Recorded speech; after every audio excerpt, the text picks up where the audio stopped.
Our verse today is Luke chapter 12, verse 20.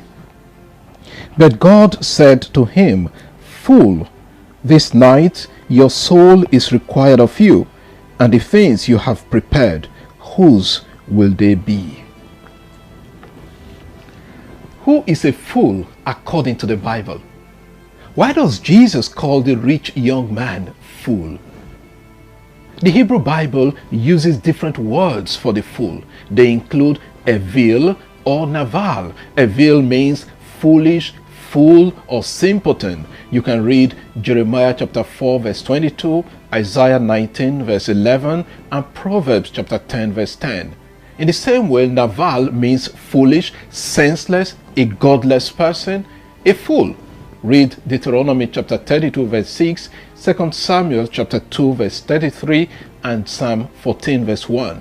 The psalmist describes Nabal, the fool, as one who says there is no God, corrupt, and does abominable things. Psalm 14 verse 1 and Psalm 53 verse 1. The fool cannot understand the thoughts and mysteries of God. Psalm 92 4-6. The fool slanders other people. Proverbs chapter 10 verse 18, and he sees doing wrong and evil as a joke. Proverbs 10:23. He despises the advice of people, even of his father.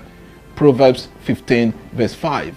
The prophet Isaiah describes the fool thus: "For the fool speaks folly, and his heart is busy with iniquity, to practice ungodliness, to utter error concerning the Lord, to leave the craving of the hungry unsatisfied, and to deprive the thirsty of drink."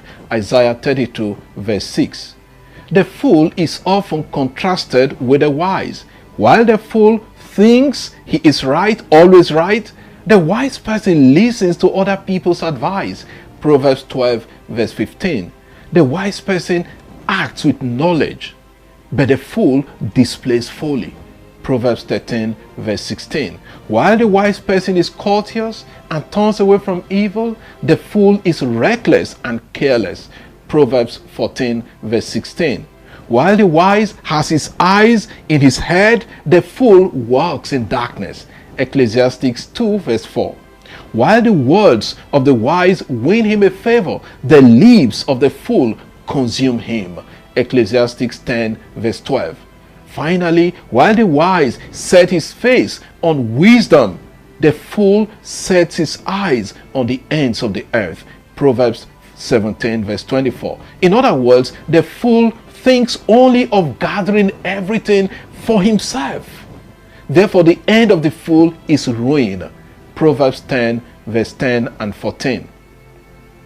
When Jesus calls the young man in the gospel fool, we can see that the man reflects the attitude of the foolish person we have described above. He is full of himself. He doesn't think he should listen to any advice, so he turns to himself. He has no regard for God and does not think about his end and that his life is in the hands of God. He is concerned about his riches and would want to possess the whole earth. But God said, "This night your soul will be required of you." The fool often forgets two things: that he cannot determine the length of his life, and that he will not go along with his riches, with his properties when he dies. He does not even think other people may squander whatever he has accumulated when he dies. Where do you belong? Do you see yourself sometimes acting like the fool in the gospel? There is time to make a U-turn, follow God, and act wisely, using the resources God has put at our disposal. Lord, keep me away from the foolishness of the world and teach me divine wisdom and how to use the things of this world wisely. Amen. God bless you. Have a pleasant day.